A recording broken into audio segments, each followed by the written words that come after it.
അത് അതെന്താ അറിയാം, ഞാൻ അച്ഛൻ്റെ ഒരു ഇൻ്റർവ്യൂവിൽ അങ്ങ് പുള്ളി പറയുന്നത് എന്തോ ലാലിൻ്റെ കൂടെ അഭിനയിക്കുമ്പോൾ എനിക്ക് എന്തോ ഞാൻ എന്നെ തന്നെ മറന്നു പോകുമെന്ന് പറഞ്ഞു അച്ഛൻ പറയാറുണ്ട്. ലാൽ അത്രമാത്രം സപ്പോർട്ടീവാണ് കഥാപാത്രം ചെയ്യുമ്പോൾ എന്നൊക്കെ പറഞ്ഞാൽ അച്ഛൻ്റെ ഒരു ഇൻ്റർവ്യൂ ഞാൻ ഇടയ്ക്കിടയ്ക്ക് ഞാൻ കാണാറുണ്ട്. അപ്പോൾ അതിനകത്തൊക്കെ എന്തോ പുള്ളിക്ക് ഞാൻ പറയാം, പുള്ളി അച്ഛനെ സംബന്ധിച്ച് അച്ഛൻ്റെ കൂടെ അഭിനയിക്കുമ്പോൾ അച്ഛൻ്റെ ഓപ്പോസിറ്റ് നിൽക്കുന്ന ആൾ അച്ഛനെ അച്ഛൻ്റെ അഭിനയത്തോടൊപ്പം കിടപിടിച്ച് നിൽക്കുന്ന ഒരാളാണെങ്കിൽ പുള്ളിക്കാരൻ ഭയങ്കര സന്തോഷമാണ്. അത് പുള്ളി ഇതുപോലെ തന്നെ പറഞ്ഞിട്ടുള്ള ആളാണ് മഞ്ജു വാര്യർ. മഞ്ജു വാര്യരുടെ കൂടെ അഭിനയിക്കാൻ പുള്ളിക്ക് സത്യം പറഞ്ഞാൽ മഞ്ജു വാര്യരുമായിട്ടുള്ളൊരു മത്സരം തന്നെയായിരുന്നു, അഭിനയത്തിൻ്റെ കാര്യത്തിലൊരു മത്സരമായിരുന്നു അച്ഛൻ ചെയ്തുകൊണ്ടിരുന്നത്. അച്ഛൻ ഭയങ്കര കോൺഷ്യസ് ആയിരുന്നു. അതായത് അവൾ എന്തൊക്കെയാണ് ചെയ്യുന്നത്, മഞ്ജു എന്തൊക്കെയാണ്, കാരണം എനിക്ക് തോന്നുന്നു ആ പടത്തിൽ മഞ്ജു അച്ഛനില്ലാത്ത സീനിലും ഷൂട്ടിംഗ് സമയത്ത് അച്ഛൻ അവിടെ പോയിരിക്കുമായിരുന്നു തോന്നുന്നു. അങ്ങനെ അത്രമാത്രം ശ്രദ്ധിക്കുന്നുണ്ടായിരുന്നു പുള്ളിക്കാരൻ.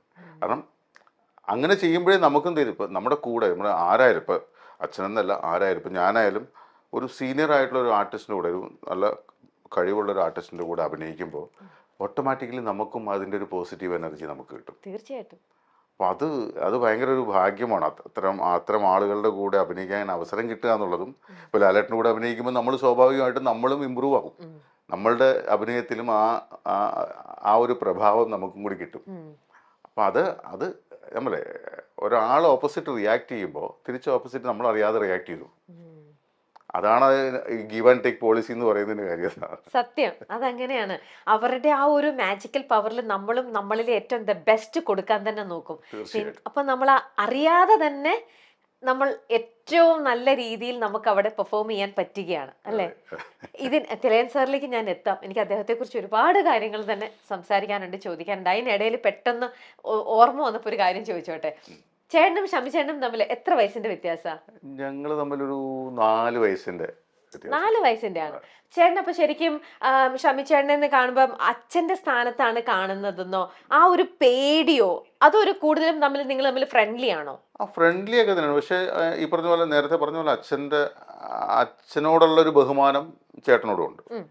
ആ ഒരു ഫീലാണ്. കാരണം അതൊരു പക്ഷേ എനിക്ക് തോന്നുന്നത് അദ്ദേഹത്തിലുള്ള ഷമ്മിച്ചേട്ടനിലുള്ള ഒരു അഭിനയത്തിൻ്റെ ഒരു സിദ്ധിയുണ്ട്. അച്ഛൻ്റെ ഒരു സിദ്ധി പുള്ളിക്ക് കിട്ടിയിട്ടുണ്ട്. ആ പുള്ളിയിലുള്ള ആ ഒരു അഭിനയത്തിൻ്റെ സിദ്ധിയോടുള്ളൊരു ബഹുമാനം കൂടിയാണ് പുള്ളിക്ക്. ഞാൻ പറയാം, ഇപ്പോഴത്തെ മലയാള സിനിമയിലുള്ള പുള്ളിയുടെ ഏജിലുള്ള ആളുകളെ എടുത്താൽ ഒരു ബെസ്റ്റ് എന്നുള്ള ലെവലിൽ നമുക്ക് പറയാൻ പറ്റുന്ന രീതിയിലുള്ളൊരു ആർട്ടിസ്റ്റാണ് അദ്ദേഹം. ഈവൻ ഡബ്ബിങ് ആയാലും മോഡുലേഷൻ്റെ കാര്യത്തിലായാലും ഒക്കെ ഇപ്പം ഞാൻ എൻ്റെ അച്ഛനെയാണ് റോൾ മോഡലായിട്ട് വെച്ചിരിക്കുന്നത്. ഞാൻ അച്ഛൻ്റെ അഭിനയം കണ്ടും അച്ഛൻ ഡബ് ചെയ്യുന്നത് കണ്ടും അച്ഛൻ്റെ മോഡുലേഷൻ കണ്ടും അത് ഫോളോ ചെയ്തു വരുന്ന ഒരാളാണ്. അപ്പോൾ ആ രീതിയിൽ വരുമ്പോൾ ഞാൻ എൻ്റെ കരിയർ ഞാൻ ഡെവലപ്പ് ചെയ്യുന്നതും ചേട്ടനെ കണ്ടുകൊണ്ടാണ്. ചേട്ടൻ്റെ കൂടെ ഞാൻ ഡബ്ബിങ്ങിന് പോകുമായിരുന്നു. ചേട്ടൻ്റെ കൂടെ ഞാൻ അഭിനയിക്കുന്ന കാര്യങ്ങൾ ചേട്ടൻ അഭിനയിക്കാൻ പോകുമ്പോൾ ഞാൻ ചേട്ടൻ്റെ കൂടെ പോകുമായിരുന്നു. അതുപോലെ തന്നെ അച്ഛൻ്റെ കൂടെയാണ് കൂടുതൽ പോയിട്ടുള്ളത്. ഷമിച്ചേട്ടൻ്റെ കൂടെ ഞാൻ പോയിട്ടുണ്ട്. ഈവൻ ഡബ്ബിങ്ങിൽ ഇപ്പോൾ പ്രേം നസീറിന് ഷമിച്ചേട്ടൻ ഡബ് ചെയ്തതൊക്കെ ആ സമയത്ത് ഞാൻ കൂടെ ഉണ്ടായിരുന്നു. ഞാൻ അവിടെ ഇത് കണ്ടുകൊണ്ടിരിക്കുന്നുണ്ടായിരുന്നു.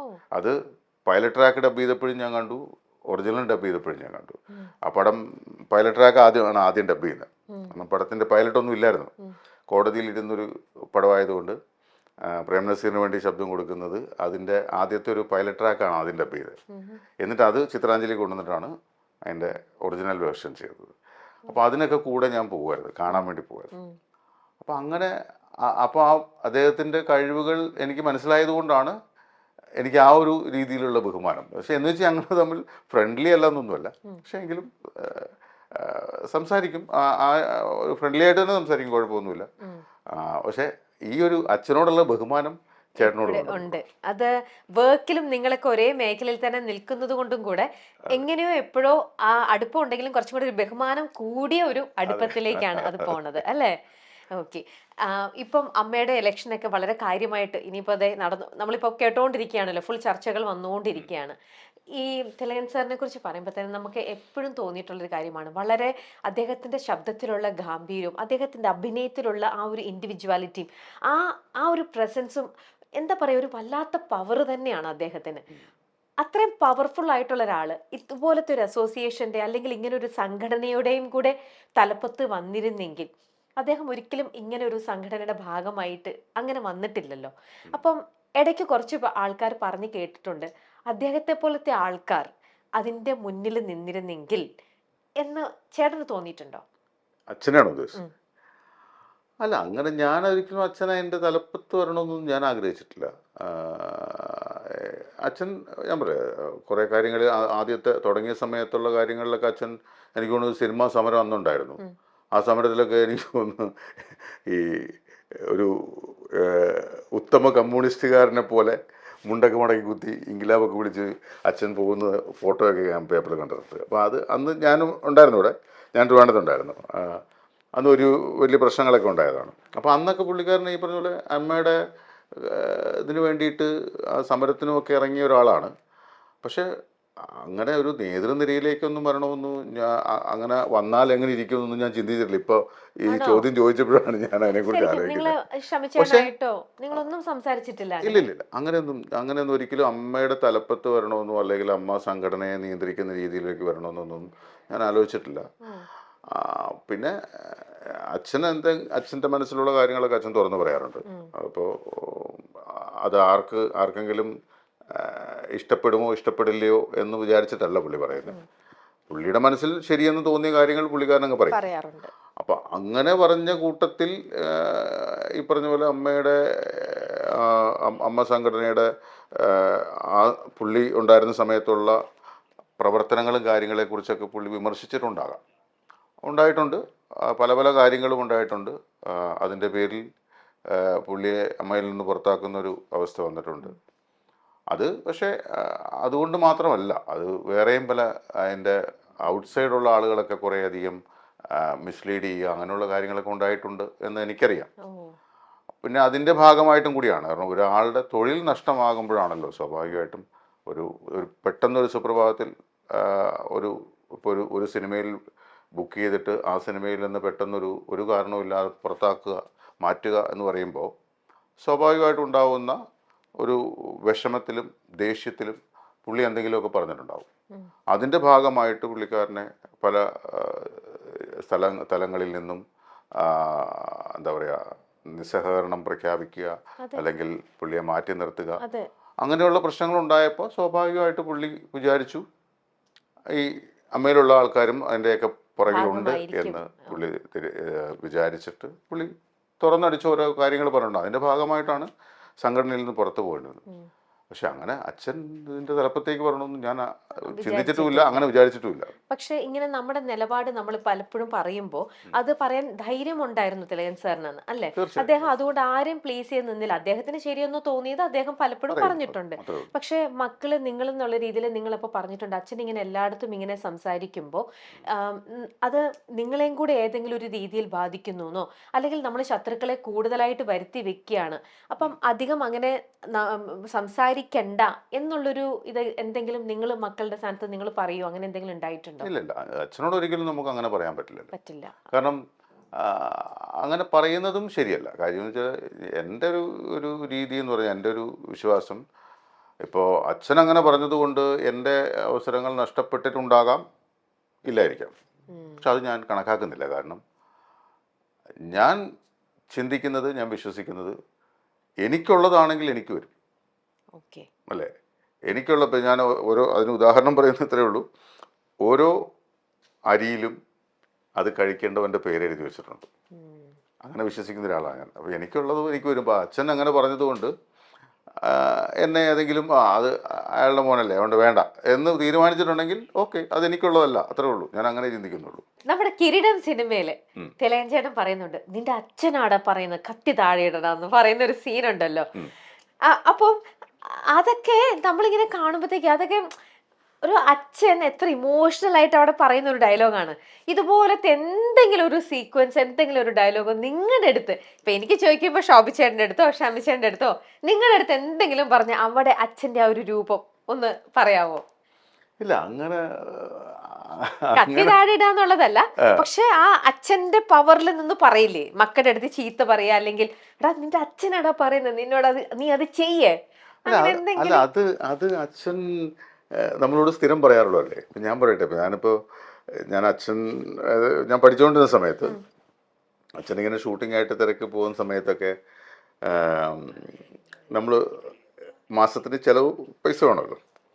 അപ്പോൾ ഇത് വാങ്ങിക്കാനായിട്ട് അച്ഛനെ വിളിക്കുമ്പോൾ അച്ഛൻ ചിലപ്പോൾ കോഴിക്കോടായിരിക്കും, ചിലപ്പോൾ ഊട്ടിയിലായിരിക്കും, അല്ലെങ്കിൽ ചിലപ്പോൾ ഒറ്റപ്പാലത്തായിരിക്കും, അങ്ങനെ എവിടെയെങ്കിലുമൊക്കെ ആയിരിക്കും. അപ്പോൾ ഞാൻ എറണാകുളത്ത് നിൽക്കുന്ന സമയത്ത് ഞാൻ ചിലപ്പോൾ വിളിക്കുമ്പോൾ അച്ഛൻ ട്രിവാൻഡ്രത്തായിരിക്കും. അപ്പോൾ അച്ഛനെ കാണാനായിട്ട് ഞാൻ വരും. ഞാൻ അവിടെ നിന്ന് ബസ്സിലൊക്കെ കയറി ട്രിവാൻഡ്രത്ത് വന്നു പുള്ളിയോട്. അപ്പോൾ അന്നത്തെ കാലത്ത് വെച്ചാൽ 2000 രൂപയൊക്കെ മതി ഒരു മാസത്തെ ചിലവെന്നുള്ളത്. 2000 രൂപ ചോദിക്കുമ്പോൾ ഒരു 20,000 രൂപയുടെ വഴക്ക് പറയും, എന്നിട്ട് ഈ 2000 രൂപ തരും. അപ്പോൾ ഇതൊക്കെ നമുക്ക് അത് ഇന്ന ഡയലോഗൊന്നുമില്ല. നമ്മളങ്ങോട്ട് ഞാൻ പറഞ്ഞു ചില സമയത്ത് നമ്മൾ അവിടെ നിന്ന് വന്നിട്ട് പെട്ടെന്ന് പോകാമെന്നൊക്കെ വിചാരിച്ചായിരിക്കും വരുന്നത്. പക്ഷെ ഒരു 6 മണിക്കൂർ 12 മണിക്കൂറൊക്കെ ഒറ്റ നിന്ന നിപ്പിൽ സംസാരിക്കും അച്ഛനുമായിട്ട്. അത് ഇടയ്ക്ക് ഭക്ഷണമൊക്കെ കഴിക്കും, ഇടയ്ക്ക് അവിടെ പോയി ആഹാരമൊക്കെ കഴിച്ചിട്ടൊക്കെ വന്നിട്ട് പിന്നെയും സംസാരിക്കും. അപ്പോൾ ഈ സംസാരിക്കുന്ന അവിടെ അച്ഛൻ ബെഡിൽ ഇങ്ങനെ കിടക്കും, ഞാൻ അവിടെ നിൽക്കുമായിരിക്കും. ചിലപ്പോൾ എനിക്ക് തോന്നിയാൽ ഒരു കസേര വലിച്ചിട്ട് ചിലപ്പോൾ കസേര ഇരുന്നുകൊണ്ട് അച്ഛനോട് സംസാരിക്കും. ഈ സംസാരിക്കുന്നത് മുഴുവൻ പല പല കാര്യങ്ങളാണ്. നമ്മുടെ പേഴ്സണൽ കാര്യങ്ങളുണ്ടാവും, സിനിമാ കാര്യങ്ങളുണ്ടാവും, അങ്ങനെ പല പല കാര്യങ്ങൾ സംസാരിക്കും. ആ സംസാരിക്കുന്നതെല്ലാം ചിലപ്പോൾ വഴക്കായിട്ടായിരിക്കും പറയുക, ചിലപ്പോൾ നമുക്ക് ഉപദേശമായിട്ടായിരിക്കും തരിക, അതല്ലെങ്കിൽ ജനറലി ഉള്ള കാര്യങ്ങളൊക്കെ പറയും. അങ്ങനെ ഒരുപാട് കാര്യങ്ങൾ പറയും. പക്ഷെ അതിനകത്തൊരു പ്രത്യേകിച്ച് ഇപ്പോൾ ഈ പറഞ്ഞ പോലെ അച്ഛനാണ് പറയുന്നത് കത്തി താഴെയിട എന്ന് പറയുന്ന രീതിയിലൊരു ഡയലോഗ് നമുക്ക് ഓർത്തിരിക്കാൻ പറ്റില്ല അച്ഛൻ പറയുന്നതായിട്ട്. പക്ഷെ അച്ഛൻ്റെ കൂടെ ഒരു 2 മണിക്കൂർ സംസാരിച്ചാൽ നമുക്ക് ഒത്തിരി കാര്യങ്ങൾ ഒരുപാട് കാര്യങ്ങൾ നമുക്ക് കിട്ടും. നമുക്ക് ഈ പറഞ്ഞ പോലെ ഞാൻ നേരത്തെ പറഞ്ഞില്ലേ അച്ഛനെ ഫോളോ ചെയ്യുന്ന ഒരാളാണ് ഞാൻ പറഞ്ഞത്. അപ്പം അച്ഛൻ്റെ അഭിനയത്തിൻ്റെ കാര്യത്തിലും അച്ഛൻ മുഖത്ത് വരുത്തുന്ന എക്സ്പ്രഷൻ്റെ കാര്യത്തിലും അച്ഛൻ്റെ കൂടെ 2 മണിക്കൂർ സംസാരിച്ചാൽ നമുക്ക് കിട്ടും. അതെനിക്ക് മാത്രമല്ല, നമ്മുടെ അച്ഛൻ്റെ കൂടെ അഭിനയിച്ചിട്ടുള്ള പല ആളുകളും ഞാൻ കണ്ടിട്ടുണ്ട്.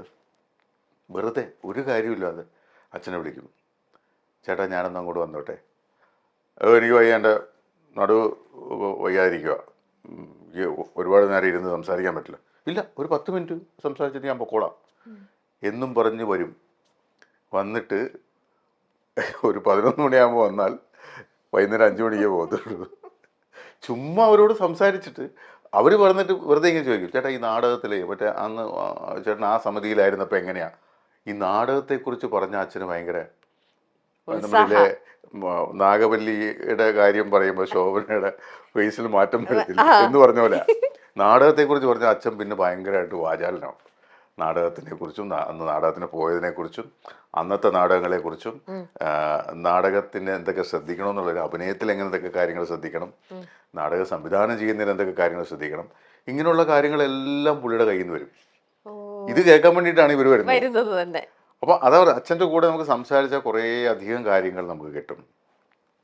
ഞാനിന്ന് എന്തെങ്കിലുമൊക്കെ ആയിട്ടുണ്ടെങ്കിൽ എന്തെങ്കിലുമൊക്കെ ഇപ്പം ഞാൻ പറഞ്ഞ പോലെ ഈ സിനിമയിൽ അഭിനയിക്കുന്നതായാലും സീരിയലിൽ അഭിനയിക്കുന്നതായാലും അല്ലെങ്കിൽ ഡബ് ചെയ്യുന്നതായാലും എന്തെങ്കിലുമൊക്കെ ഞാൻ അച്ചീവ് ചെയ്തിട്ടുണ്ടെങ്കിൽ അതെല്ലാം അവിടെ നിന്ന് കിട്ടിയതാണ്.